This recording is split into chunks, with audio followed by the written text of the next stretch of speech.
Assalamualaikum warahmatullahi wabarakatuh. Kami dari kelompok 7 Teologi Islam ingin mempresentasikan materi kami, yaitu sekte Syiah, sejarah dan pemikirannya. Adapun anggota kelompok 7 yaitu 1. Atika Dini Febrianti, 2. Bima Joy Pradana, 3. Indah Subekti, dan 4. Salsabina Ramadhani. Dan juga dosen pengampu mata kuliah Teologi Islam yaitu Bapak Muhammad Ridwan Effendi SPDI MUD. Sejarah aliran Syiah.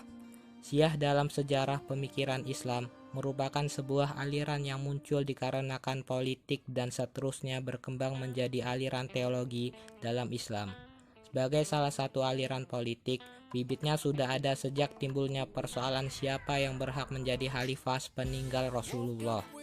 Dalam persoalan ini, Syiah berpendapat bahwa yang berhak menjadi khalifah peninggal Rasulullah adalah keluarga sedarah yang dekat dengan Nabi, yaitu Ali bin Abi Thalib, dan harus dilanjutkan oleh anaknya, Hasan dan Husain serta keturunan-keturunannya.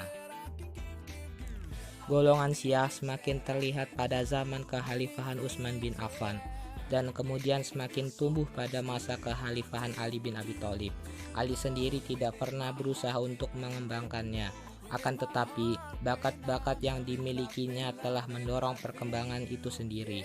Ketika Sayyidina Ali wafat, pemikiran-pemikiran kesyiahan berkembang menjadi mazhab-mazhab. Sebagiannya ada yang menyimpang dan sebagian lainnya tetap lurus. Namun secara garis besar, keduanya sama-sama fanatik terhadap keluarga Nabi. Baiklah, selanjutnya perkembangan Syiah. Semua sekte dalam Syiah sepakat bahwa imam yang pertama adalah Ali bin Abi Thalib, kemudian Hasan bin Ali, lalu Husain bin Ali.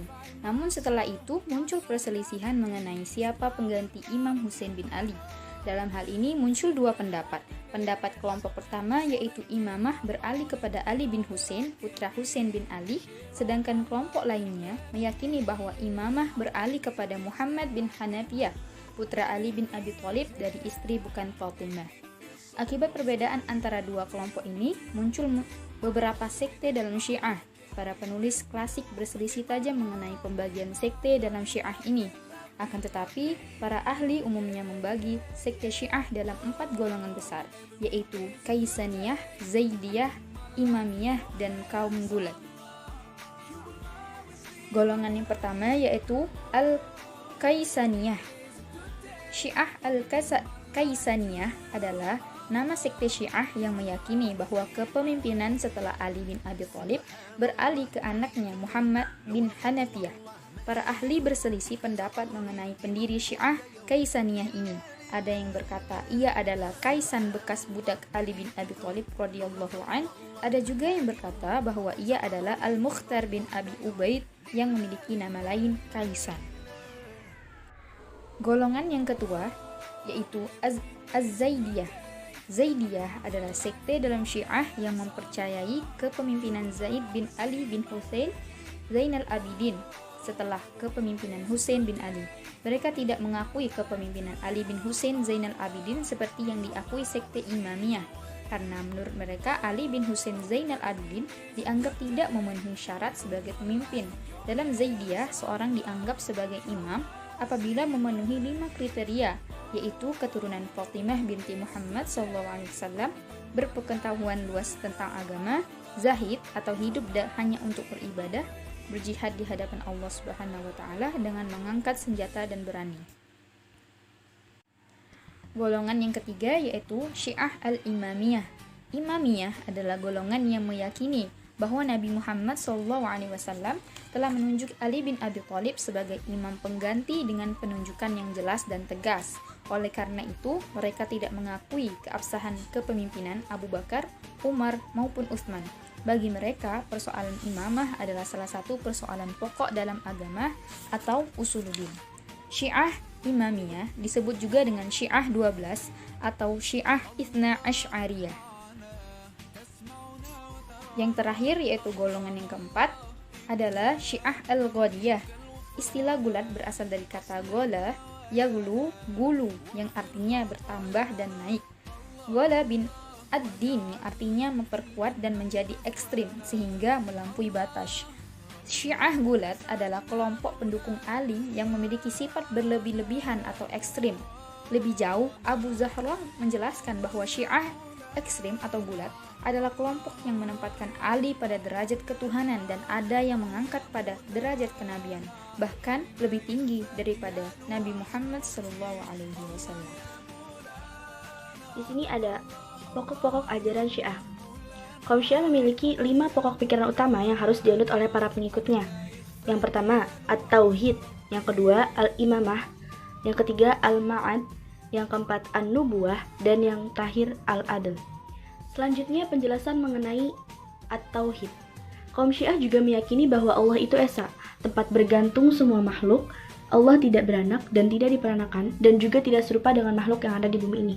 Namun, menurut kaum Syiah, Allah memiliki 2 sifat, yaitu Ats-Tsubutiyah, yang merupakan sifat yang harus dan tetap ada pada Allah Subhanahu wa Ta'ala, dan yang kedua, sifat As-Salbiyah, yang merupakan sifat yang tidak mungkin pada Allah Subhanahu wa Ta'ala. Sifat Ats-Tsubutiyah mencakup alim, mengetahui, qadir, berkuasa, hayy, hidup, murid, berkehendak, mudrik, cerdik, berakal, qadim, azali, baq, tidak berpemulaan, azali dan kekal, mutakalim, berkata-kata, dan shadiq, benar. Sedangkan sifat kedua yang dimiliki Allah, yaitu as-salbiyah, memiliki beberapa macam, yaitu Allah bisa dilihat, Allah bertempat, Allah bersekutu, Allah berhadir pada sesuatu, dan merupakan tambahan dari zat yang telah dimilikinya. Itu mustahil Allah miliki. Al-Imamah. Bagi kaum Syiah, imamah berarti kepemimpinan dalam urusan agama sekaligus dalam dunia. Ia merupakan pengganti Rasul dalam pemerintah syariat, melakukan hudud atau had atau hukuman terhadap pelanggar hukum Allah, dan mewujudkan kebaikan serta ketentraman umat. Bagi kaum Syiah, yang berhak menjadi pemimpin umat hanyalah seorang imam dan menganggap pemimpin-pemimpin selain imam adalah pemimpin yang ilegal dan tidak wajib ditaati.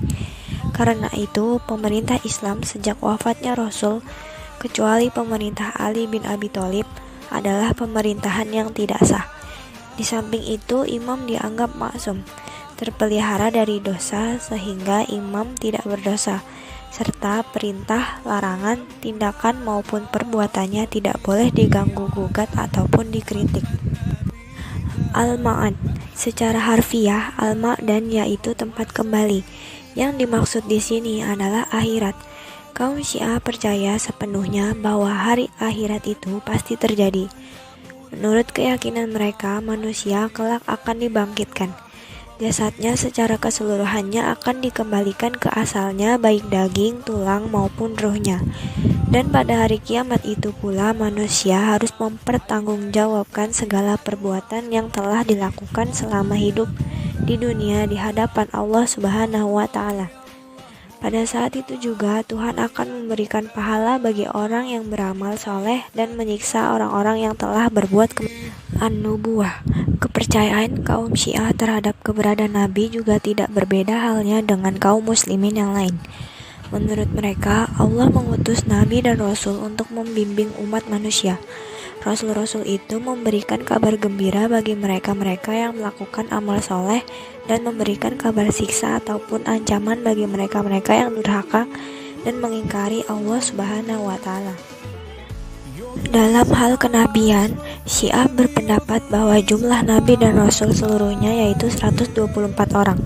Nabi terakhir adalah Nabi Muhammad SAW yang merupakan Nabi paling utama dari seluruh Nabi yang ada. Istri-istri Nabi adalah orang yang suci dari segala keburukan. Para Nabi terpelihara dari segala bentuk kesalahan baik sebelum maupun sesudah diangkat menjadi Rasul. Al-Quran adalah mukjizat Nabi Muhammad yang kekal, dan kalam Allah adalah hadis baru.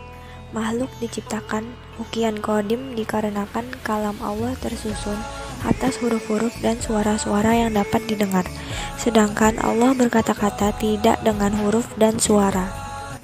Selanjutnya yaitu Al-Adl. Kaum Syiah memiliki keyakinan bahwa Allah memiliki sifat maha adil. Allah tidak pernah melakukan perbuatan zalim ataupun perbuatan buruk yang lainnya. Allah tidak melakukan sesuatu kecuali atas dasar kemaslahatan dan kebaikan umat manusia. Menurut kaum Syiah, semua perbuatan yang dilakukan Allah pasti ada tujuan dan maksud tertentu yang akan dicapai. sehingga segala perbuatan yang dilakukan Allah Subhanahu wa Ta'ala adalah baik. Jadi, dari uraian di atas dapat disimpulkan bahwa konsep keadilan Tuhan yaitu Tuhan selalu melakukan perbuatan yang baik dan tidak melakukan apapun yang buruk.